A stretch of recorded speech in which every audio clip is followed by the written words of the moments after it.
शेर हूँ इस आर्मी में मैडम, रूल रेगुलेशन आप कोई शेर नहीं। आप मेरे हस्बैंड में कास्ट के बारे में आप काफी जानकारी लेके बोल रहे हैं कि जहाँ भी जाते हो फन्ने खा बन के ऐसे बोल रहे हैं। आप शायद उनसे मिलेंगे तो आप शायद तब नहीं बोलेंगे सर। आप सुना से नहीं बातें करके ऐसा बोल सकते हैं, आप बोल सकते हैं सर, आप बोल सकते हैं सर, आप सुनी सुनाई बातों को सुन के आप बोल सकते हैं, लेकिन जब मेरे हस्बैंड से मिलेंगे तब नहीं बोलेंगे आप।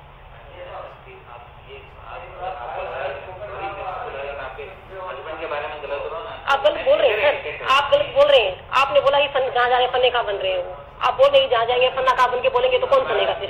आप बताइए। मुलाजिम इतनी डिप्रेशन में आ चुके हैं कि मैं 20 साल इतनी नौकरी की है और मैंने एक सच्चाई की सर, उनका सर्विस मैटर नहीं, वो कोई अपने स्वार्थ के लिए नहीं घूम रहे कि मुझे प्रमोशन दे दो। वो एक भ्रष्ट चोरियां हो रही है, इतनी बड़ी गतिविधियां हो रही है, उनके खिलाफ बोल रहे हैं। ये पूरे आर्मी का मैटर है सर, वो अपने पर्सनल स्वार्थ में नहीं। जय हिंद साथियों, नमस्कार। मैं नायब सुरेंद्र सिंह।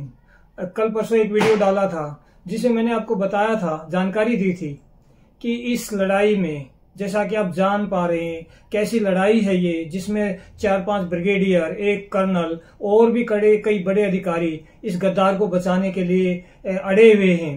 तो ये लड़ाई में इतने लंबे समय से कैसे लड़ पा रहा हूँ, उसमें मेरे परिवार का क्या सहयोग रहा, तो उसमें आपको मैंने जानकारी दी थी। तो आज इसमें जानकारी दूंगा कि जब मैंने दिल्ली हाई कोर्ट में केस फाइल कर दिया था, जब मेरे शिकायतों पर, माननीय थल सेना अध्यक्ष के पास भेजी गई शिकायतों पर और बाकी अथॉरिटियों के पास भेजी गई शिकायतों पर कोई कार्रवाई नहीं हो रही थी, तो मैंने दिल्ली हाई कोर्ट में केस डाल दिया था। और दिल्ली हाई कोर्ट में केस डालते ही ये जो आरोपी हैं ये बहुत परेशान हो गए थे और इन्होंने मुझे और भी ट्रांसफर ऑर्डर ज्यादा देना शुरू कर दिया था और प्रताड़ित करना शुरू कर दिया था। और उस वजह से फिर मैं दिल्ली आर्मी हेडक्वार्टर में गया था माननीय थल सेना अध्यक्ष से मिलने। और मैं वहां जब गया तो मुझे, जब मैंने बताई सारी कहानी, तो मुझे 2 दिन अटैच कर लिया गया था दिल्ली के अंदर ही। लेकिन फिर इस गद्दार ने अपने प्रभाव से मुझे वहां से बंदी बनवा दिया और 2 जवानों से बंदी बनाकर जेल के ले जाने की कोशिश हुई थी। फिर मेरे परिवार ने भी विरोध किया, मेरे साथी जो थे जिनके थ्रू मुझे बंदी बनवाया था, तो उन्होंने मुझे छोड़ दिया था। और फिर मैं अपने घर आके माननीय थल सेना अध्यक्ष, डिफेंस मिनिस्टर को बहुत सी चिट्ठियां लिखी थी और मैम ने आवा अध्यक्ष के पास बहुत चिट्ठियां लिखी थी कि एक आवा अध्यक्ष जो होती है, जो फौजी परिवारों के दुखों को सुनने के लिए काफी बताया जाता है कि वेलफेयर होता है और फौजियों का परिवार वो सेना अध्यक्ष का परिवार माना जाता है। तो उसके थ्रू, उसको मानते हुए मैं आर्मी हेडक्वार्टर में गई और आवा अध्यक्ष से मिलने के लिए अपना जो हमारे साथ गलत हो रहा था, क्योंकि मैंने इसकी गद्दारी और चोरी के विरोध में मैं लगातार फाइट कर रहा था और ये मुझे लगातार कुचलने की कोशिश कर रहे थे। तो मैं वहां गई थी। आप बताएं। नमस्कार सभी को। जैसे साहब ने बताया कि आवा हमारा एक बहुत बड़ा विभाग है जिसमें हमारी सैनिकों की जो फैमिलियां होती है, उनकी जो प्रॉब्लम होती है उसकी सोल्यूशन होते हैं, उनकी सुनवाई होती है। मैंने भी सुना था जब मैं साथ में रही थी कि हमारी आवा मैम है, वो बहुत बड़ी है, कोई भी दिक्कत होती है हम उसके सामने रख सकते हैं और उसका हल करेंगी।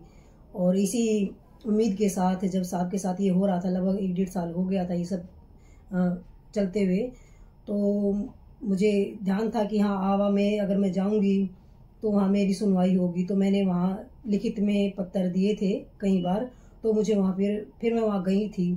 तो उस टाइम जब मैं गई थी तो मुझे उम्मीद थी पूरी कि हाँ, आवा में मेरी सुनवाई होगी और कुछ न कुछ रास्ता ज़रूर निकलेगा, कि कुछ न कुछ न्याय ज़रूर मिलेगा।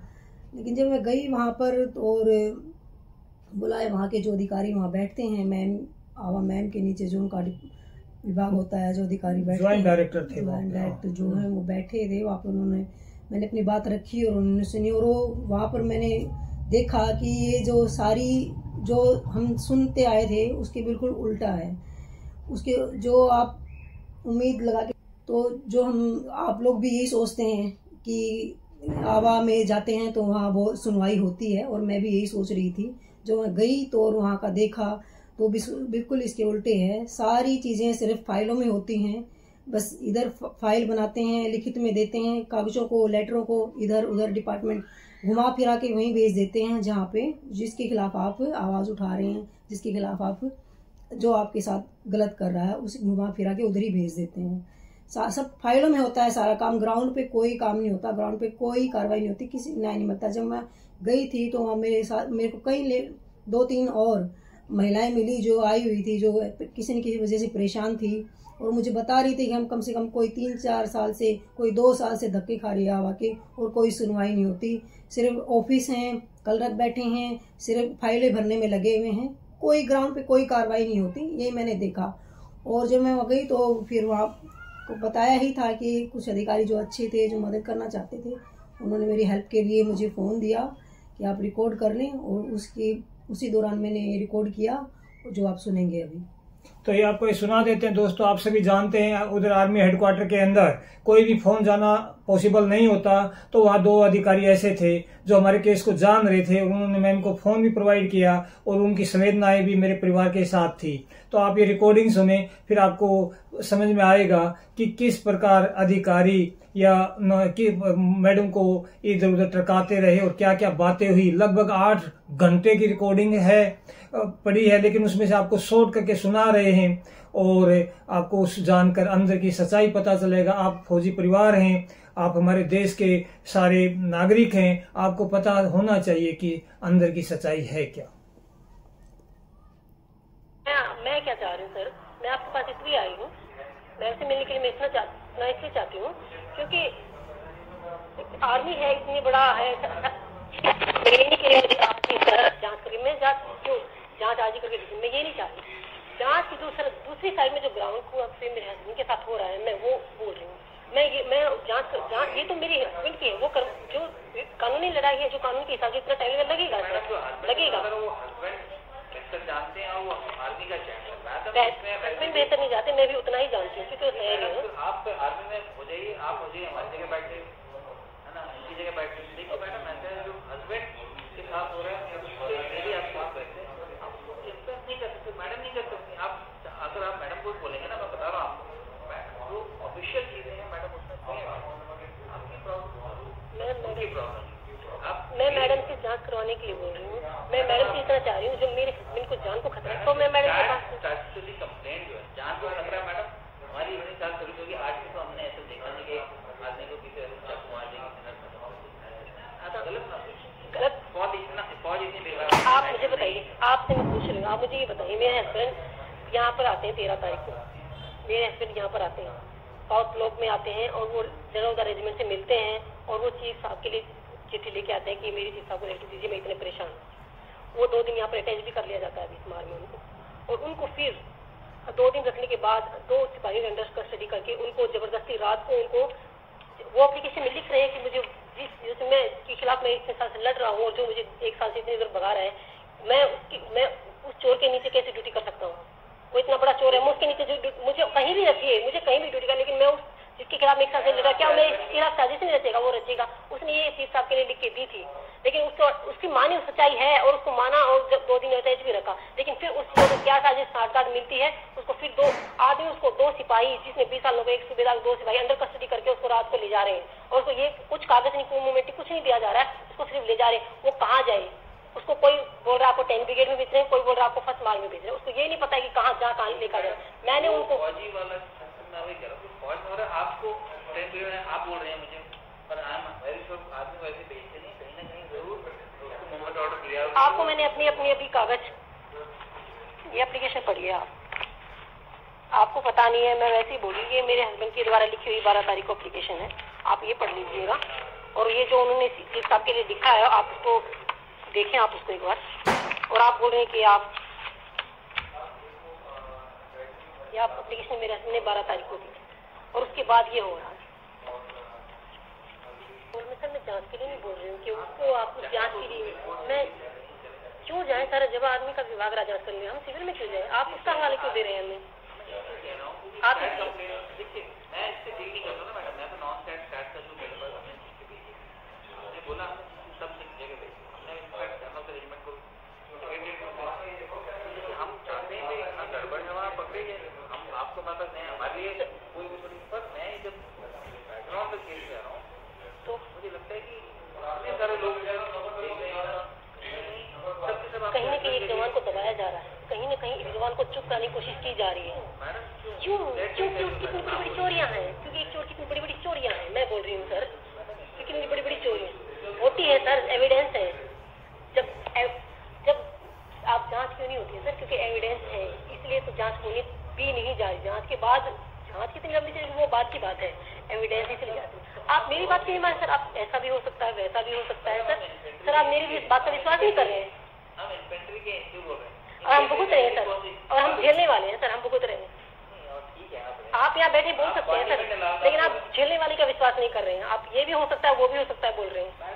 मैं ये कह रहा हूँ कि मेरी इसमें कहीं रोल नहीं है पूरे हमारा जो हम इतना है कि हम वॉइस जो है आपकी सही जगह पहुँचे।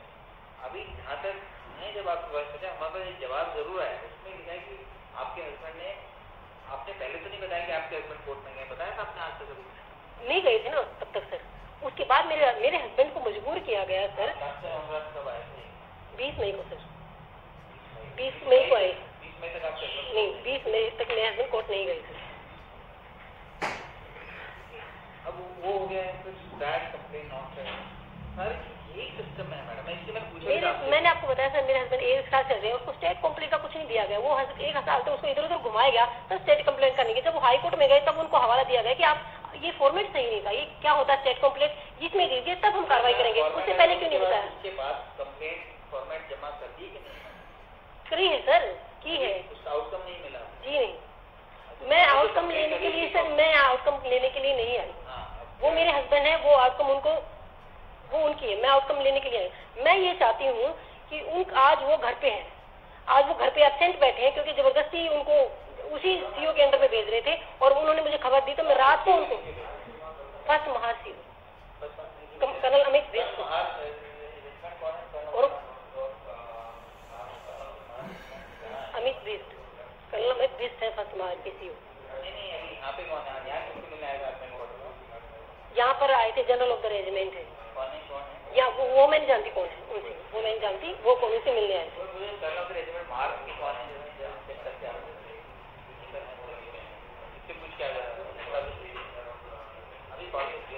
ठीक है सर।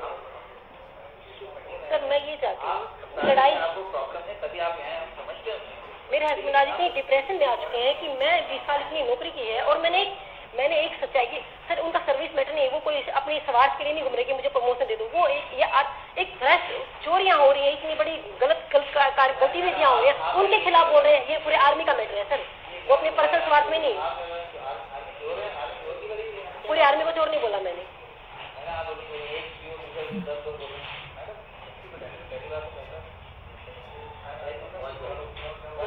आप बोल सकते हैं, आप बोल सकते हैं सर, आप बोल सकते हैं सर।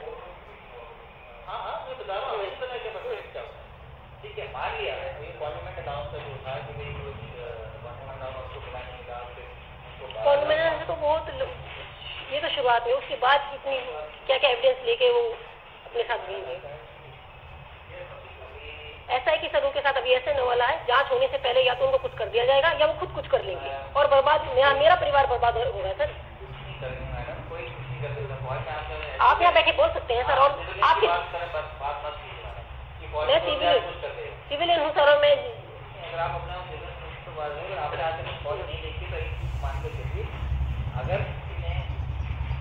अगर मैं ऐसा शुरू से ही मान के सकती तो मैं 1 साल पहले भी आ सकती सर। 1 साल से भुगत रही हूँ तब मैं आई हूँ सर, जेल में तभी तो आई। आप अपने लेवल पर आप सही हो सकते हैं, पर हर एक आप आर्मी के बारे में आप सही हैं। मैं पूरी आर्मी के बारे में नहीं बोल रही हूँ सर, ना मैं उस पूरी फर्स्ट मैनेजमेंट के बारे में। मैं जो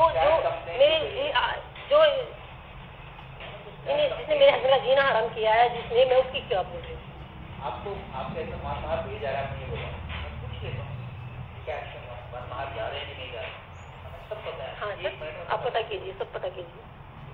जी हाँ, हमारे घर में वही चीजों जो पहले बोलती हैं। जी हाँ, आप क्या चाहते हैं उनका वहाँ ना हो तो कहीं और कर? जी हाँ, मेरे हस्बैंड, मैं ये चाहती हूँ मेरे हस्बैंड को जिसके खिलाफ लड़ रहे हैं, वो जिस चोर के नीचे वो उनके अंडर में ना भेजा जाए, मेरे को कहीं भी अटैच किया जाए, उनको कहीं भी ड्यूटी, ताकि वो, जी हाँ, 1 माह और जहाँ अभी 22 माह आप जिक्र कर रहे थे, 22 जो सेंटर में उनको 1 साल। जी हाँ, जी हाँ, जी हाँ, जी। उसके बाद आपको प्रॉब्लम है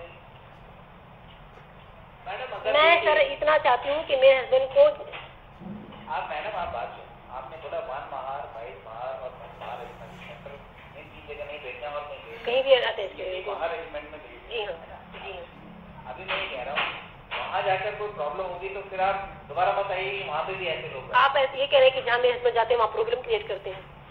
मैडम 3 यूनिट में गए, 3 यूनिट में अगर ऐसा है तो मैं चौथी में कैसे मान लूँ कि नहीं होगा? वो प्रॉब्लम सर वो जहाँ जाते हैं अपनी प्रॉब्लम बताते हैं कि मेरे साथ ऐसा ऐसा हुआ है, तो उसको फिर वहाँ से भगा दिया जा रहा है सर। वो इसका मतलब उनका ये एक फीडबैक बना दिया कि वो जहाँ जा रहे हैं झगड़ा कर रहे हैं। तो ना बताएं, देखिए क्यों ना शुरुआत करें अपनी, आप अपना चाहिए मैं ऐसा किया है तो आदमी ये सोचता है प्रॉब्लम क्रिएटर आदमी, समझ रहा। आप आज हमारे पास आए, आज आप कहीं और जाते हैं, आपका फिट हो नहीं है, वो मैडम है ना छोटी है, एग्जाम्पल के तौर पर पीछे बढ़ जाते। अगर मैं ऐसे बोलूँ किसी को अगला इनपुट ले है और आप सीधा आप एक बार आए, आप ये ना बोले मैं 50 जगह, आप सीधा है अपनी प्रॉब्लम ली, मैं बोलूँगा ठीक है आपकी प्रॉब्लम, आप बोले मैं 50 जगह लिया और क्या रही 50 जगह में नहीं सुना कुछ गड़बड़ है, समझ रहे हैं। उनको एडवाइस कीजिए, आप एडवाइस कीजिए। नई यूनिट में बता रहा हूँ ना, उससे हम कार्रवाई करवा देंगे। वो नई यूनिट हाँ आप कह रहे हैं कि सर वो नीचे बताने से पहले ऊपर 50 को बता देते हैं। शुरू से ही बताना शुरू किया है सर, समस्या का समाधान शुरू से ही करते आ रहे हैं कंप्लेन। आप चाहते हैं कि आपके हस्बैंड से कोई और यूनिट लेगा, आप चाहते हैं कि आपके हस्बैंड से कोई और यूनिट लेगा, हम वहाँ करवाएं। एक तो ये आपको बस कंसर्न आपकी है। दूसरा है अपने हस्बैंड के बारे में आप चाहते हैं कि मतलब हम वो जाके सब जगह बता देंगे शुरू में, उनको आप एडवाइस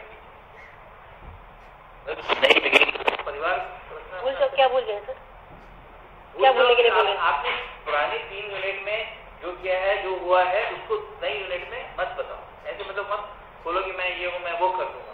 नई शुरुआत करो, मेक अ न्यू बिगनिंग। और उसके बाद जैसा आपको जहाँ लगता है वहाँ ऐसा मतलब जरूर नहीं जाके मैं बोलूँ मैं अपने गाँव में शेर हूँ, इस आर्मी में मैडम रूल रेगुलेशन चलता है, कोई शेर नहीं। आप मेरे हस्बैंड में कास्ट के बारे में आप काफी जानकारी लेके बोले कि जहाँ भी जाते हो फन्ने खा बन के ऐसे बोल रहे हैं।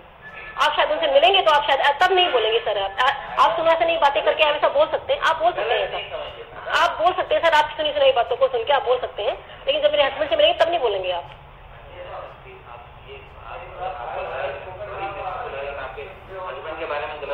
आप गलत बोल रहे हैं सर, आप गलत बोल रहे हैं। आपने बोला कि जहाँ जाएंगे फन्ने खा बन रहे हो, आप बोल रहे हैं जहाँ जाएंगे फन्ना खा बन के बोलेंगे तो कौन सुनेगा फिर?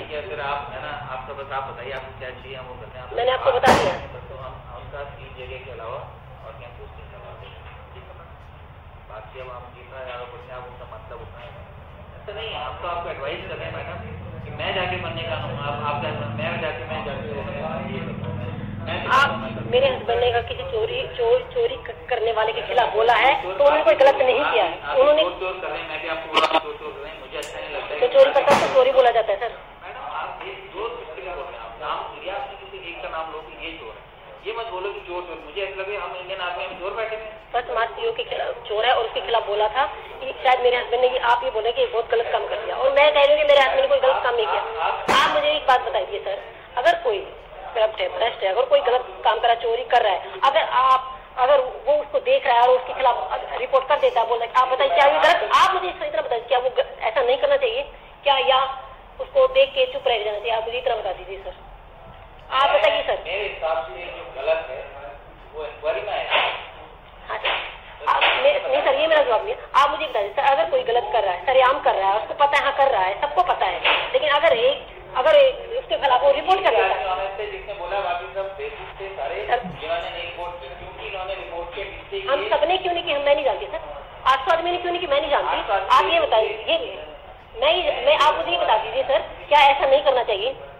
वही मैं कह रहा हूँ मैडम, ये अगर 50 आप बोले सबके सामने करता है, अगर 50 आदमी कोई गलत काम होते हैं, एक ही आदमी रिपोर्ट कर रहा है, क्या तो साथ में अगर नहीं है मान लो चलो वो सच्चा आदमी बाकी सब मानते हैं, तो इंक्वायरी कोई नहीं करना चाहिए। अब आप बोलो सारे विटनेस भी करें। नहीं सर, इंक्वायरी हुई कहाँ सर? इंक्वायरी तो नहीं हुई।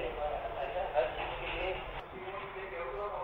जैन सर करने के लिए joint sir this regarding one mark I ratio Nash result present I will get report my wife is here sir और ही हैज गुड इवनिंग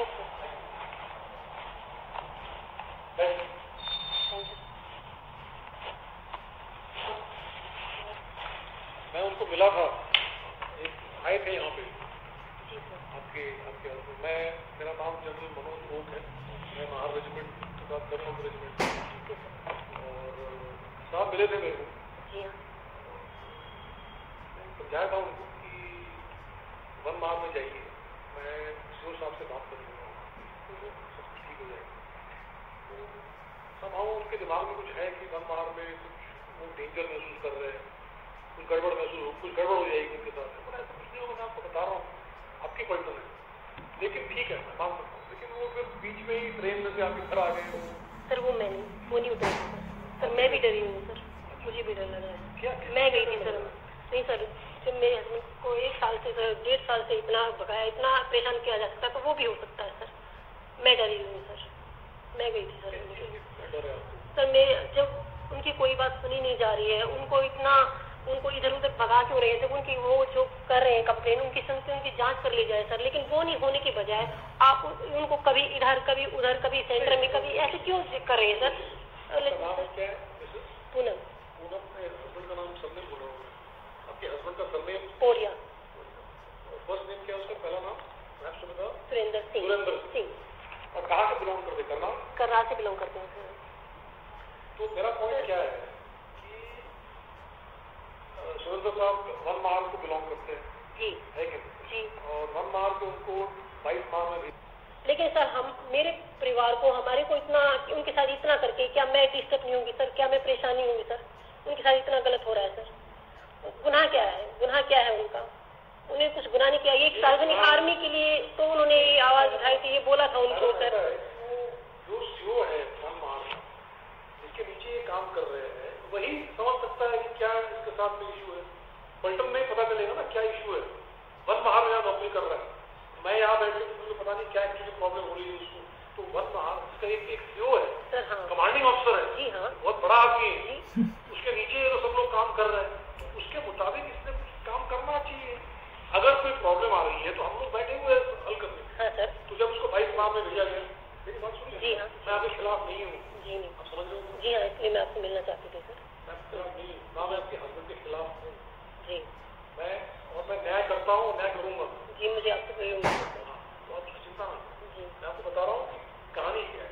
उसके बाद जब उसको 22 माह में उसको भेजा गया तो 22 माह के भी जो थोड़ा प्रॉब्लम होगी तो कुछ एडजस्टमेंट उसको प्रॉब्लम, मैं उसको मिला हूँ बराबर। मैं आपको बोलना चाह रहा हूँ मेरे को आप उसका ट्रीटमेंट करवाना चाहिए। कुछ प्रॉब्लम चल रही है उसका जो मन का संतुलन बोलते हैं ना जिसको, वो बिल्कुल ठीक नहीं लग रहा है। असल क्यों बोल रहा हूँ, बाकी आपको ये बोलने के लिए कि मेरी केस सॉल्व हो जाए, मेरे को लग रहा है वो भी मेरा बच्चा है। आज एक मैच हो रहा है, मैं आज जनरल बैठा हूँ नागरिक के अंदर, मैं कर्नल रेजिमेंट को रहा था, ट्रीटमेंट करना जरूरी है। कितना ही बोलूँगा आपसे, आप बताइए आप क्या चाहते हैं हमसे, हम देखेंगे वो कब तक। सर आपने जो मुझे अभी बोला था तो मुझ पर बोलना चाहूँगी कि आपका ट्रीटमेंट करवाना चाहिए। सर आप तो शायद एक ही बार मिले हो, आप तो एक ही बार मिले हो। बिल्कुल, मैं गलत हो सकता हूँ और सर मैं गलत हो सकता हूँ, और मैं 12 साल से उनके साथ हूँ सर, और मैं अभी तक उनके साथ हूँ। ही इज एब्सोल्युटली फाइन, कोई मेंटली डिस्टर्ब नहीं है सर। लेकिन हाँ, मैं ये बोलूँगी आपको कि जिसकी वो उम्मीद नहीं कर रहे थे, जब जहाँ से उसने एक गलत कार्रवाई की रिपोर्ट की थी, जिसकी वो कि यहाँ तक शायद यहाँ तक उनके साथ किया जाएगा, जिसकी उनको उम्मीद भी नहीं थी, सोचा भी नहीं। उनको ये उम्मीद थी कि हाँ मैंने रिपोर्ट की थी कि मेरी सुनी जाएगी और इसकी जांच हो जाएगी शायद, क्योंकि गलत अगर कार्रवाई हो रही है और आप उस पर बोलते हैं शायद ये गलत नहीं है। और शायद उस टाइम मैंने भी हाँ बोला था कि हाँ अगर कोई गलत कुछ भी अगर गलत आपके अधिकारी ऊपर वाला कर रहा है तो आप कोई भी हो जाए, आप गलत सहेंगे नहीं, आप देखेंगे नहीं, आप बोलिए उसके साथ। और बोला है, लेकिन उसकी उम्मीद ना मुझे थी ना उनको थी कि शायद यहाँ तक मेरी हालत कर दी जाएगी कि जहाँ जा रहे हैं वहीं आपको ही गलत ठहराया जा रहा है, हमें गलत ठहराया जाएगा, जहाँ जा रहे हैं आपको ही टॉर्चर किया जाएगा, ऐसी उम्मीद नहीं। तो इसीलिए आपको लग रहा है कि वो मैं शायद उनको उम्मीद नहीं थी, लेकिन इसलिए आज वो इतने डिस्टर्ब है और आज घर पे हैं। तो ऐसा नहीं वो सर ऐसे मैं आप उनके बारे में नहीं जानती, वो ऐसे इंसान है जो 1 मिनट भी लेट नहीं हुए हैं आज तक, इतने फॉलो करने वाले हैं टाइम को, डिसिप्लिन को। आज भी इतनी मजबूर हो गए हैं कि वो आज शायद एब्सेंट होना पड़ा उनको, वो नहीं चाहते था सर। मैं इसकी जिम्मेवार, मैं सर अगर इसकी पनिशमेंट दे दे मुझे भी दे दीजिए सर, मैं इसकी जिम्मेवार हूँ। वो आज तो उनकी आज वो कितने प्रॉब्लम, कितने डिप्रेशन में होंगे, कितने चिंतित होंगे कि मैं जब एक मिनट भी आज कोई गलत काम नहीं किया, आज भी किसी कोई अपराध नहीं किया है, किसी आदेश का उल्लंघन नहीं किया है और आज मेरी स्थिति ऐसी हो गई। तो वो ये सोच रहे कि यार मेरा गुनाह क्या है, मैंने गुनाह क्या किया है कि मैं आज मुझे एब्सेंट भी होना पड़ गया। सर इसलिए आप बोल रहे कि वो उनका इलाज करवाइए, उनको इलाज की जरूरत नहीं है सर। जब उनकी बात मान ली जाएगी ना सर और जो जांच हो जाएगी, जब उनको न्याय मिल जाएगा ना सर, तो जिस ऑनेस्टी से, जिस ईमानदारी से नौकरी 20 साल से करते हैं ना सर, वो आज भी करेंगे और हमेशा की है और करेंगे। जब भी वो, जब तक आर्मी रहेंगे वो करेंगे सर, लेकिन उनकी बात सुनी जाए। और इतनी बड़ी आर्मी है, शायद कानून के हिसाब से इतना टाइम लगेगा, उसमें लगेगा। वो ये नहीं बोले कि मुझे आज इसका डिसीजन दे दीजिए, कानून के हिसाब से टाइम लगे। लेकिन सर मेरा पॉइंट ये है, ठीक है मैं मान रहा हूँ, जरूरत क्या है कि सिविल कोर्ट में चला जाए। हाँ सर, मैं जरूर इसके बारे में बोलना चाहूंगी सर। जरूरत नहीं है सर, बिल्कुल नहीं है, अपना आर्मी विभाग है सर। हाँ बिल्कुल, मैं इसमें बोलना चाहूंगी आपको कि जब वो आज उन्होंने कंप्लेन की और अगले दिन कोर्ट में नहीं हुए हैं सर, 1-1.5 साल लगभग पिछले 2014 अप्रैल 2014 से इशू हुआ है सर। और जब उनको लगा कि एक क्या होता है स्टेचुटरी फॉर्मा, मुझे नहीं पता वो क्या फॉर्मेट होता है कंप्लेन करने का, आई डोंट नो, कि आप 1 साल से घूम रहे हो तब कोई नहीं बताता है कि आप इस फॉर्मेट में कंप्लेन करेंगे तो आपकी सुनी जाएगी। सिर्फ आप वहाँ कंप्लेन किए, वहाँ अपने ऊपर वाले अधिकारी वो करते गए, एप्लीकेशन ऐसे ही लिखते रहे, बताते रहे, तब किसी ने नहीं बताया। जब उनको लगा कि कोई भी उच्च अधिकारी, हाँ सर, कोई भी उच्च अधिकारी मेरी नहीं सुन रहा है, कोई भी ऊपर वाला अधिकारी मेरी नहीं सुन रहा है, तो उनको इसका एक न्यायालय है ये अधिकारी, तब उनको जाके आप बताइए मुझे, तब उनको पता चलता है, तब ये हवाला दिया जाता है कि आप आर्मी की तरफ से कि इस फॉर्मेट में उन्होंने कंप्लेन की थी, जब वो इसमें करेंगे तो हम इसके बारे में कार्रवाई जांच करेंगे। उससे पहले तो उनको ये भी नहीं बताया गया था। कितना गुमराह किया गया है सर, उनको कितना गुमराह किया गया है और कोर्ट ने तो डिस्पोज कर दिया सर। अभी तो हमें शायद मैं इसमें जांच करने के लिए बोला है, तो वो और ना वो जाएंगे भी नहीं इसमें। वो आप लोगों से और अपने जो आर्मी का विभाग है इसी उम्मीद लगा के बैठे हैं शायद, हाँ अब वो कोर्ट में जाएंगे भी नहीं और उनको उम्मीद है कि उनको न्याय मिलेगा सर। साथियों, आपने रिकॉर्डिंग सुनी।